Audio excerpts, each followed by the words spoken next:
Era 12 de abril de 2020. Eu tinha 35 anos. Eu estava apenas indo trabalhar. Trabalho em vários condicionadores de ar e em serviços elétricos. Mas comecei a me sentir estranho. Eu não bebo, mas comecei a me sentir meio bêbado, pensando: o que está errado comigo? Não consigo dirigir. Liguei para minha mãe e disse que precisava ir ao pronto-socorro, pois algo não estava certo. Ela respondeu que eu deveria ir, se era assim que me sentia. Cheguei ao pronto-socorro e já estava quase desmaiando. Mal conseguia ficar em pé. Eles me levaram para dentro, achando que eu estava desidratado, e me examinaram.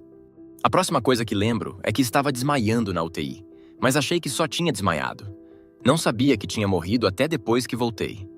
Os médicos acham que foi uma reação alérgica a 2 tipos de medicamentos que eu estava tomando, 2 antibióticos, mas não sabiam ao certo o que era. Eu não sabia se tinha sido envenenado ou o que tinha acontecido. Quando isso ocorreu, senti como se estivesse atravessando o teto do hospital, diante de uma enorme nuvem. Eu olhei para a nuvem, que se abriu como 2 mãos, formando um caminho que parecia o chão do hospital. Havia uma porta dupla de madeira, como a de um pronto-socorro, simples, sem acabamento ou metal. De pé, ao lado de cada uma das portas, estavam 4 mulheres, 2 de cada lado, vestindo vestidos de noiva de mangas longas e brancos. Os vestidos iam até o queixo delas, com rendas na parte da frente e faixas roxas, e elas estavam paradas como soldados. Eram mais brilhantes do que um arco de soldagem. Eu nunca tinha visto algo tão luminoso que pudesse olhar diretamente com meus próprios olhos. Eu não sabia o que estava acontecendo. Questionava por que aquelas mulheres estavam paradas assim, vestindo vestidos brancos com faixas roxas. Minha mãe é enfermeira, então sempre vi uniformes de enfermagem, e isso me parecia estranho. Nunca tinha visto nada assim. Enquanto estava ali, olhando para a porta, uma figura de um homem se materializou, dos pés à cabeça, como se estivesse se formando na minha frente. Quando ele chegou a meia distância de mim, estava completamente materializado. Ele tinha cabelo branco e encaracolado, perfeito, com cachos bem definidos, e era mais branco do que papel. Ele tinha a pele de um tom oliva, levemente bronzeada, quase parecia branca, com sobrancelhas brancas grossas e olhos castanhos. As roupas eram simples e velhas, parecendo as de um homem comum, como um fazendeiro. Ele se aproximou de mim, colocando as 2 mãos nos quadris e me olhando fixamente. Eu pensava: quem é esse homem? Achei que ele fosse um médico que havia chegado rapidamente para uma chamada e que não teve tempo de se trocar. Ele estava em pé sobre mim e eu pensava: você vai continuar me olhando ou vai me ajudar? Questionava por que as enfermeiras pareciam tão assustadas e por que estavam paradas lá atrás, vestindo aqueles vestidos brancos. Enquanto eu olhava para ele, percebi que ele não tinha crachá e pensei sobre isso. Então ele disse: Tim, nós te amamos. Quando ele falou isso, foi como se uma bomba atômica tivesse explodido. A sensação era indescritível. Ele não disse que era Jesus, mas eu sabia. Antes disso, não estava vivendo da melhor maneira, mas ao ouvir suas palavras, não consegui descrever a sensação. Eu até esqueci dos meus filhos.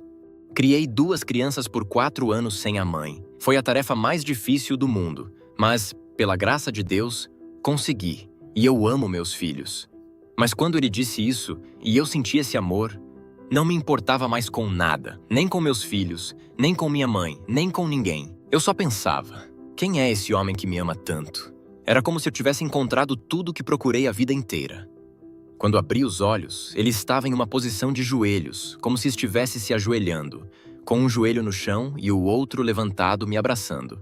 Minha cabeça estava na altura do peito dele, e eu pensava: isso é incrível. Não sei como descrever, mas as pessoas falam sobre tesouros no céu ou mansões. E eu não me importo com isso, eu só quero ver Jesus. Nada disso importa, porque o amor que ele tem é algo que você não quer perder. Você percebe que o amor é realmente a coisa mais importante neste universo. Todas essas outras coisas que temos simplesmente não têm valor. Você percebe que nada disso importa. A única coisa que realmente importava era Cristo e seu amor, porque Cristo é amor, e o Pai é amor. Enquanto ele me abraçava, ele se afastou um pouco e me deu um beijo na bochecha esquerda. Nesse momento, olhei para o Senhor e percebi que ele estava me olhando, como se dissesse sem palavras: sim, eu sou Deus. Embora ele não tenha falado isso, A sensação era clara. Quando isso aconteceu, eu não consegui formar palavras para falar, mesmo que quisesse.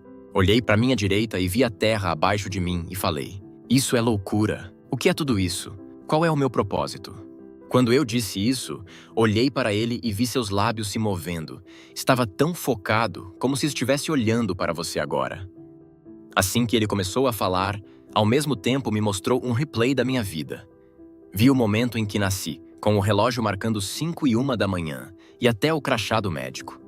Vi cada pecado que cometi, não apenas alguns, mas muitos. Era como se passássemos 8 horas revisitando cada segundo da minha vida e cada erro, tudo de forma instantânea. Eu me conheci de uma maneira que nunca tinha feito antes. Eu realmente acreditava que era uma boa pessoa.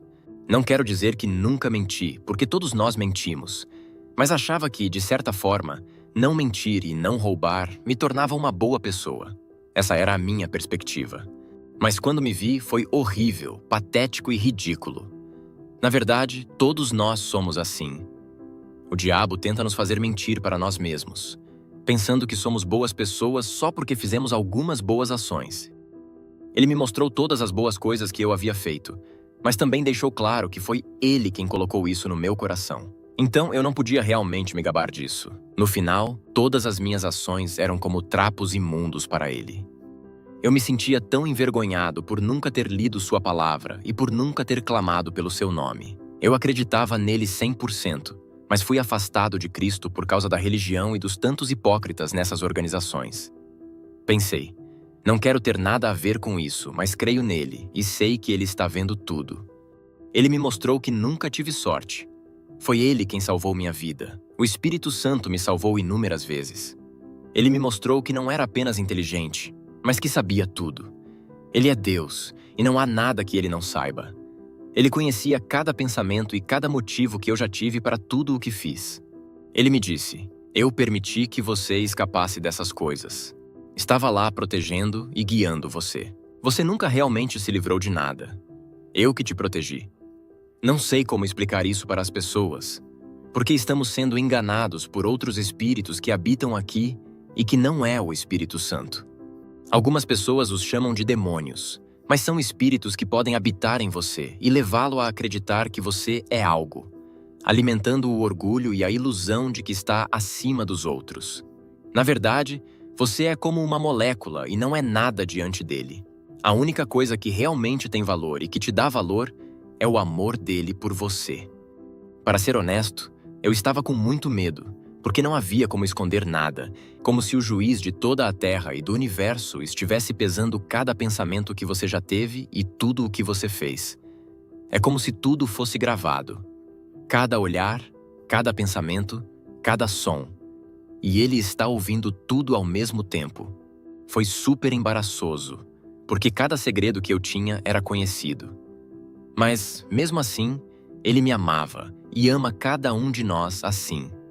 Ele se levantou, deu um passo para trás e passou a mão direita sobre mim, e eu voltei para o meu corpo.